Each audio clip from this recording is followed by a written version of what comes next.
The exam starts now. Mr. Bean is one of the most recognizable comedy characters ever created. For decades, he dominated television screens across the world. But behind the elastic expressions and perfectly timed chaos stood Rowan Atkinson, the man whose reality was far more complicated than the character he portrayed. While audiences saw effortless physical comedy, he was wrestling with private frustrations, a painful public divorce, mounting criticism, and a growing confession about the role that made him famous. Yet none of that was as unsettling as the rumor that refused to fade about who Mr. Bean truly was. And after years of letting the speculation swirl, Rowan Atkinson has finally addressed the truth. The making of Mr. Bean. For more than 3 decades, the world laughed at Mr. Bean, the man in a narrow brown suit who barely said a word. He is widely recognized as one of the most iconic comedy characters ever created. But the man behind the character was something else entirely. Rowan Atkinson spent 31 years hiding in plain sight, letting the world see Mr. Bean while keeping his own story carefully guarded. There were things about his life, and about the character itself, that never made it into interviews or magazine profiles. Secrets he carried with him from the very beginning. Now, finally, we know what they were. Rowan Sebastian Atkinson was born on the 6th of January 1955 in Consett, a small town in County Durham in the north of England. He was the youngest of 4 brothers in a family that had no connection to show business.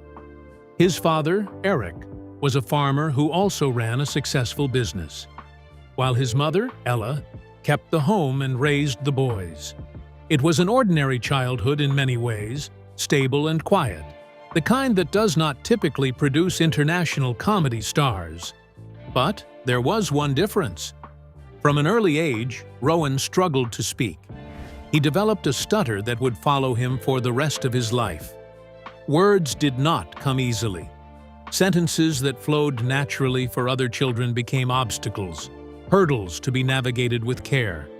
He learned early that speaking in public meant risking embarrassment and watching faces shift as listeners waited for him to get the words out.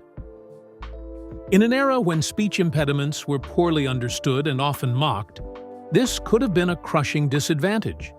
Instead, it became the foundation of everything that followed. Atkinson attended Durham Choristers' School as a young boy, then moved on to St. Bees School in Cumbria. He was bright, academically capable, and drawn to subjects that required logic. When it came time for university, he chose engineering. He studied electrical and electronic engineering at Newcastle University and graduated with a Bachelor of Science degree. Then he moved to Oxford for a master's degree in electrical engineering at the Queen's College. It was at Oxford that everything changed. Rowan joined the Oxford University Dramatic Society and the Experimental Theatre Club, mostly as a way to meet people and try something different. But he soon discovered he had a gift for making people laugh without even speaking. His stutter made traditional comedy difficult. Jokes required timing, and timing required words, and words were exactly where he struggled. But physical comedy required none of that. A look, a gesture, or a fall. These things communicated everything without a single syllable. At Oxford, he met 2 people who would shape his future. The first was Richard Curtis, a writer who would go on to create some of Britain's most beloved comedies. The second was Howard Goodall, a composer who understood comedy's rhythms. Together, they began developing the kind of material that would define Atkinson's career. After Oxford, Atkinson moved into professional comedy. His first major breakthrough came in the late 1970s with a BBC radio show that led to television work. In 1979, he joined the cast of a new satirical sketch show called Not the 9 O'Clock News. The show became a phenomenon, launching the careers of several comedians and establishing Atkinson as a distinctive talent. His sketches often featured awkward, socially inept characters, men who could not quite manage the basic requirements of human interaction. Audiences found them hilarious, but only a few realized how personal the material was. By the mid-1980s, Atkinson was a star in Britain, but he and Curtis had an idea for something different. They wanted to create a character who barely spoke at all. A figure who would communicate through movement and expression, like the silent film comedians Atkinson had studied and admired: Charlie Chaplin, Buster Keaton, Jacques Tati. These were the masters, and Atkinson believed their approach could work for a modern audience. The character they created had no name at first. In early drafts, he was simply a man. When they needed a title for the show, someone suggested Mr. Bean, a name that meant nothing, which was exactly the point. The character had no background, no job, no family, and no history. He existed only in the moment, confronting whatever problem appeared in front of him and solving it in the most complicated way possible. Mr. Bean debuted on New Year's Day, 1990. The half-hour special introduced a character who wore a thin brown suit and a skinny red tie, who drove a 1970s Mini Cooper with a padlock on the door, and who communicated through grunts and glances and a single mumbled word: Bean. The show had almost no dialogue. It did not need any. The response was immediate and overwhelming. British audiences loved him, then European audiences, then the rest of the world. Mr. Bean was broadcast in over 190 countries, translated into dozens of languages, and understood everywhere. The character appeared in 2 feature films, countless animated episodes, and even a live appearance at the opening ceremony of the 2012 London Olympics. He became bigger than the man who played him. But Rowan Atkinson was always there, underneath the brown suit, watching. And the secret he carried beneath everything remained hidden. Audiences saw Mr. Bean and assumed the silence was a creative choice, a tribute to silent comedy, and a clever way to reach international viewers. It was all those things, but it was also something more personal, something Atkinson rarely discussed. By the time Mr. Bean became a global phenomenon, Atkinson had already built an impressive career beyond the character. He had appeared in Shakespearean theater. He had voiced Zazu in Disney's The Lion King. He had won BAFTA awards and been appointed Commander of the Order of the British Empire. He was respected as one of Britain's finest comic actors. But Mr. Bean remained his most famous creation, the one that followed him everywhere, the one audiences could not forget. For 31 years, he let the world believe what it wanted about the character and about himself. He gave interviews, promoted projects, and carefully steered conversations away from certain topics. But secrets have a way of coming out eventually. And the one Rowan Atkinson kept for 3 decades was not just about his speech. It was about something darker, something that emerged in the years after Mr. Bean made him famous. The man who made the world laugh was fighting battles no one could see. And the character who never spoke was hiding more than anyone ever knew. The dark truth about Mr. Bean. By the early 1990s, Rowan Atkinson had achieved something most comedians only dream about. He had created a character recognized on every continent and had built a career that spanned television, film, and stage. But there was a problem with Mr. Bean that no one saw coming, and it had nothing to do with the character himself. The problem was that Mr. Bean worked too well. Audiences around the world fell in love with the bumbling man in the brown suit, and once they did, they could not see past him. In Britain, Rowan Atkinson was known for many things. He had spent years on Not the 9 O'Clock News, a sharp, satirical sketch show that required quick wit and fast delivery. He had starred in Blackadder, a historical comedy built entirely on clever dialogue and wordplay. Those roles proved he could act, that he had range, and that he was more than just a face making silly expressions. But outside Britain, those shows did not travel well. Blackadder was full of British history and British humor, the kind that gets lost in translation. Not the 9 o'clock news was rooted in the specific politics and culture of late 1970s Britain. Neither found large audiences overseas. Mr. Bean, on the other hand, needed no translation. A character who barely speaks can go anywhere. So to most of the world, Rowan Atkinson became known only as Mr. Bean. The other creative works he was proudest of simply did not exist for international audiences. They saw him and thought only one thing. They called him Mr. Bean on the street, in restaurants, and at airports. They handed him scripts for silent roles, for physical comedy, and for variations on the same character he had already played for years. This typecasting frustrated Atkinson in ways he rarely discussed publicly. He understood why it happened, and he accepted it as the price of creating something so successful.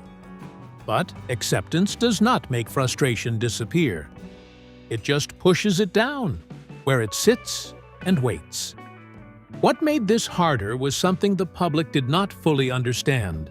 The truth is, Rowan Atkinson did not find playing Mr. Bean fun. It was not the joyful experience audiences imagined when they watched him on screen. Atkinson described it many times over the years as stressful and exhausting. The character demanded absolute precision. Every facial expression had to be exactly right. Every gesture had to land at the perfect moment. There were no words to fall back on, no dialogue to rescue a scene that was going wrong. If the physical comedy failed, there was nothing else. This level of control required intense focus. A typical day of filming as Mr. Bean meant hours of concentration, repeating the same movements over and over until they were flawless. It meant physical strain, because the comedy was physical. It also meant mental strain, because the character never relaxed, and neither could the man playing him.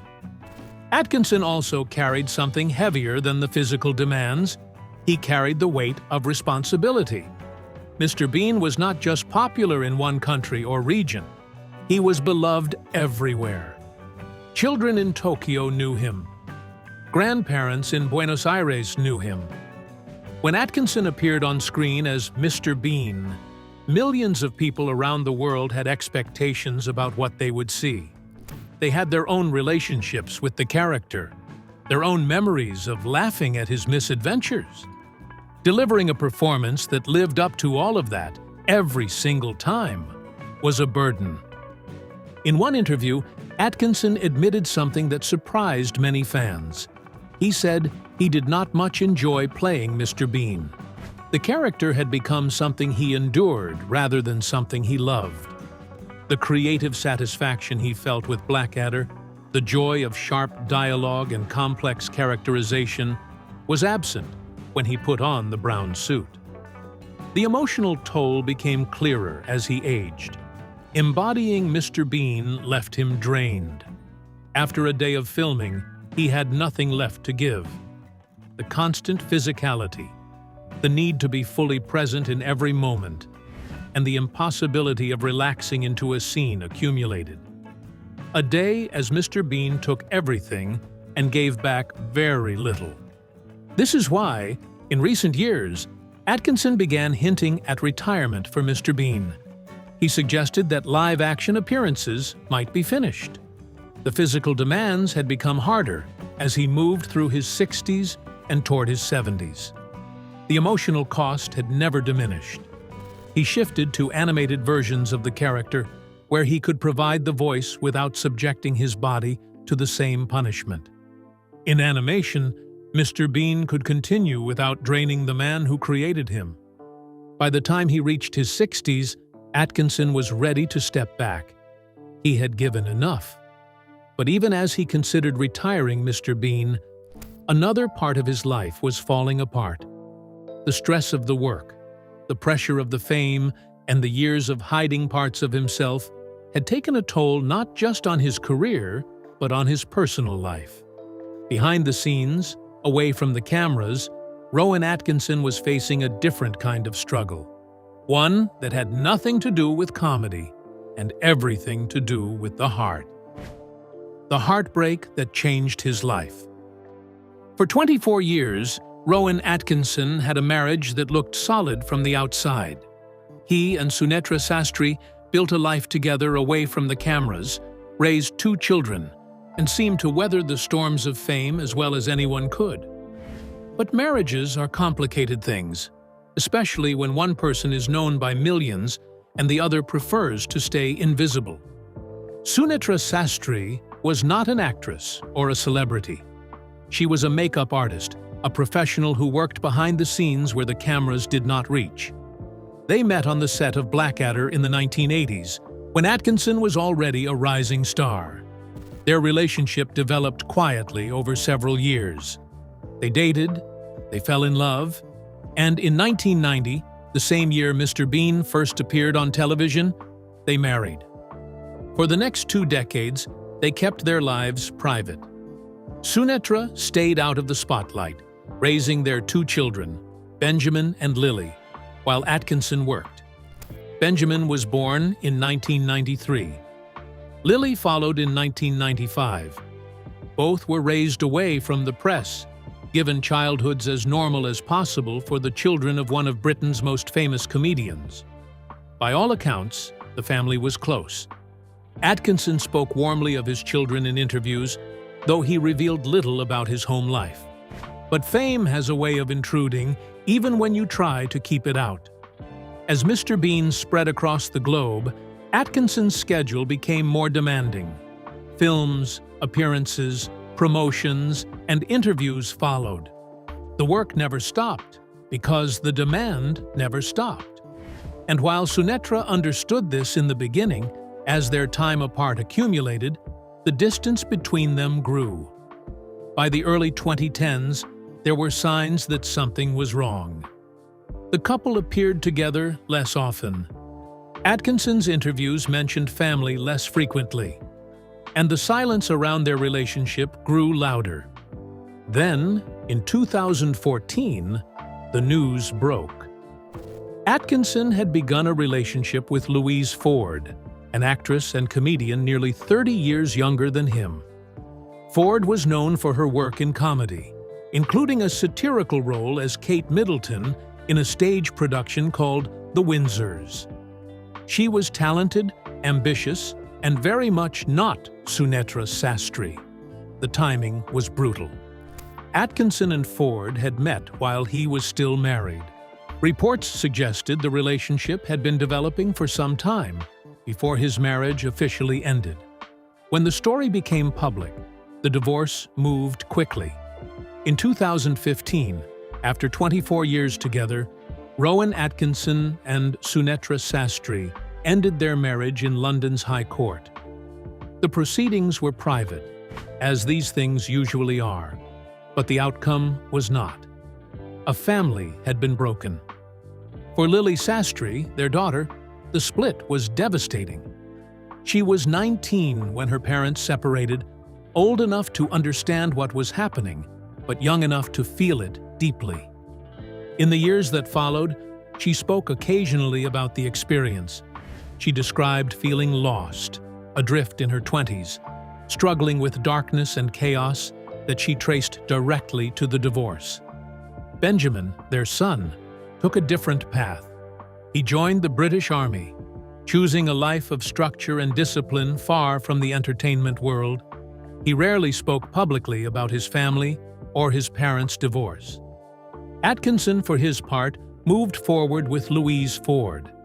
They continued their relationship publicly, and in 2017, they had a daughter together. He was 62 and was starting over. The contrast was sharp. For 24 years, he had been married to a woman who stayed in the background, who built her life around family and privacy. Now he was with a younger woman who worked in the same industry, who understood the demands of performance, and who could share that part of his life in ways Sunitra never could. Whether that made the relationship stronger or simply different was impossible to know from the outside. What was clear was that the divorce had changed him. Friends who knew Atkinson noted that he seemed older afterward, more subdued. The comedy was still there, the sharp intelligence, and the willingness to be silly on screen. But something had shifted. The man who had spent decades hiding behind characters had been forced to face something real and painful that could not be fixed with a funny face or a well-timed fall. The heartbreak of his marriage ending was the end of something he had built carefully over decades. It was the loss of the woman who had been there before Mr. Bean, before global fame, and before the world knew his face. And it left marks that would not fade quickly. By the time the dust settled, Atkinson had a new family and an old one that carried wounds. His children from his first marriage were navigating their own paths, shaped in part by choices they did not make. His ex-wife had returned to the privacy she always valued, disappearing from public view as completely as if she had never been part of the story. And Atkinson himself kept working, but the work was changing. The roles he chose, the projects he developed, and even the way he talked about Mr. Bean reflected a man who had been through something and came out different on the other side. That weight would become even more visible in the years that followed, as Atkinson found himself at the center of controversies that had nothing to do with his personal life. The controversial side of Mr. Bean. For most of his career, Rowan Atkinson had managed to stay out of serious controversy. He made people laugh, collected his awards, and went home. He did not court attention or make headlines with provocative statements. But in 2023, something changed. The man who had spent decades hiding behind silent comedy stepped into a debate that would pit him against environmentalists, scientists, and a significant portion of the public. And the reaction was not what he expected. It started with an opinion piece in The Guardian, one of Britain's most respected newspapers. Atkinson, drawing on his background in electrical engineering, wrote about his growing disillusionment with electric vehicles. He had been an early adopter, buying his first hybrid 18 years ago and his first pure electric car 9 years ago. He knew the technology from the inside, and what he knew was making him uncomfortable. In the article, he argued that the push for electric vehicles was based on incomplete thinking. The government's plan to ban new petrol and diesel cars by 2030, he wrote, focused only on what comes out of the exhaust pipe. It ignored everything else. The manufacturing of electric cars, particularly their massive lithium-ion batteries, produced significantly higher emissions than building conventional cars. He cited Volvo figures showing that greenhouse gas emissions during production of an electric car were 70% higher than for a petrol one. He also raised questions about battery life. Current lithium-ion batteries last about 10 years, he noted, after which they need replacing. The batteries themselves are absurdly heavy, require huge amounts of energy to manufacture, and depend on rare earth metals mined under conditions that are often environmentally destructive and ethically questionable. He suggested that hydrogen and synthetic fuels deserved more attention as alternatives. And he argued that the real problem was not the type of car people drove, but how often they replaced them. Keeping a petrol car for 15 years, he suggested, might be better for the planet than buying a new electric car. The reaction was swift and brutal. Environmental experts lined up to dismantle his arguments. Auke Hoekstra, a researcher at Eindhoven University of Technology who specializes in electric vehicle emissions, called Atkinson's claims nonsense and accused him of cherry-picking outdated studies. Michael Liebreich, a widely respected energy analyst, said Atkinson should stick to comedy and called the article embarrassingly bad. The Green Alliance, a UK think tank, described it as one of the most damaging pieces ever written on the subject, claiming it had been roundly debunked. The criticism did not stop there. Some pointed out that Atkinson owned a car collection worth millions, including a McLaren F1 valued at $12 million.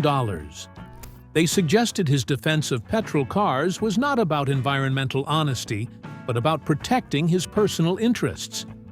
Others noted that battery technology had advanced significantly, and that modern electric cars already produced far lower lifetime emissions than any petrol vehicle, even accounting for manufacturing. But Atkinson also found supporters. Many readers appreciated his willingness to question what they saw as an unquestioning embrace of electric vehicles. They pointed out that he held degrees in electrical engineering, that he had actual expertise in the field, and that he was not simply another celebrity spouting opinions. On social media, some went further. When news emerged that the House of Lords had partly blamed Atkinson for slowing electric car sales in Britain, one user wrote that if he was responsible, someone should give him a knighthood. The controversy did not end there. Around the same time, Atkinson began speaking more openly about another contentious issue: cancel culture. In interviews, he compared online mobs to a medieval mob roaming the streets looking for someone to burn.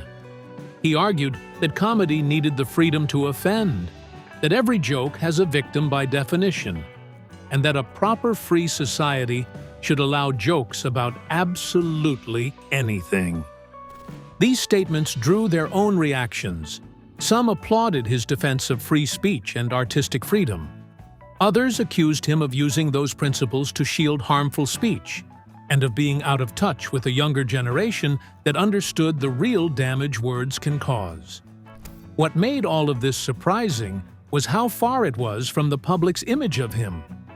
The character that made him famous, Mr. Bean, just stumbles through life, making faces, getting into trouble, and leaving laughter in his wake. But Rowan Atkinson was never Mr. Bean. He was always something else underneath. But while the controversies over electric cars and cancel culture made headlines, they were not the secret Rowan Atkinson had kept for 31 years. For decades, a rumor had circulated among comedy writers and television insiders about Mr. Bean. Not about the man who played him, but about the character himself, where he came from, and what he really was. Most people laughed it off as a coincidence or conspiracy theory. But the truth, it turns out, was hiding in plain sight all along. The rumor Mr. Bean finally confirmed. For more than 3 decades, people watched Mr. Bean and came away with the same nagging thought. There was something off about him in a way that made you wonder. Other comedy characters were strange because they were badly socialized. But Mr. Bean was different. His strangeness felt like he was operating on a whole different set of rules than the rest of humanity. The first episode aired on New Year's Day 1990, and right away viewers noticed things. Mr. Bean did not understand queuing, which in Britain is practically a birthright. He did not know how to order food in a restaurant.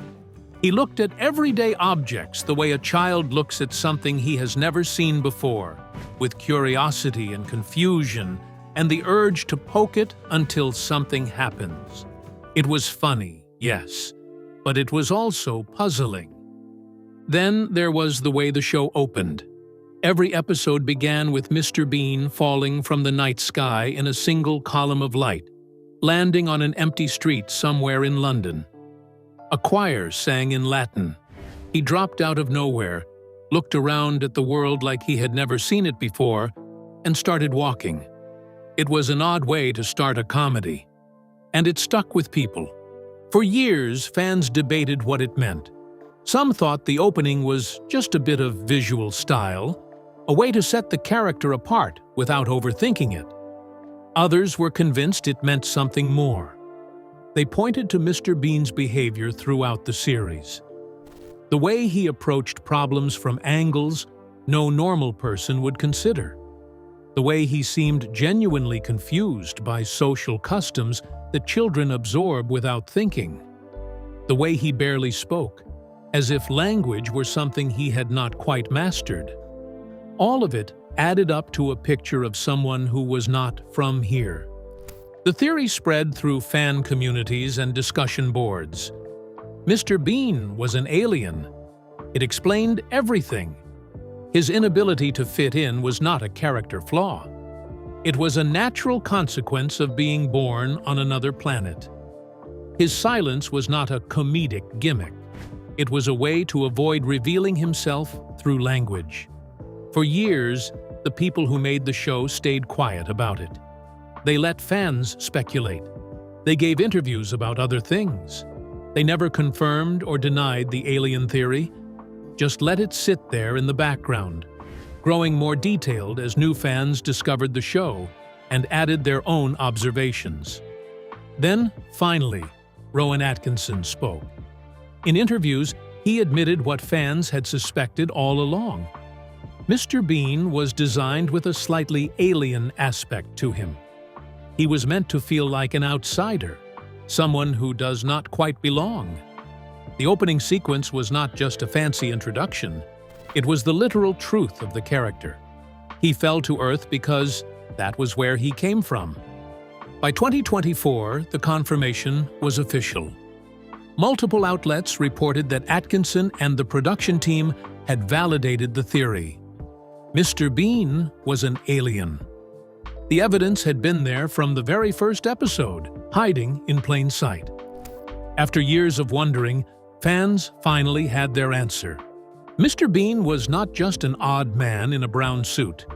He was a creature from somewhere else, alone on a planet he did not understand, trying his best to get by. Do you think the character Mr. Bean was an alien?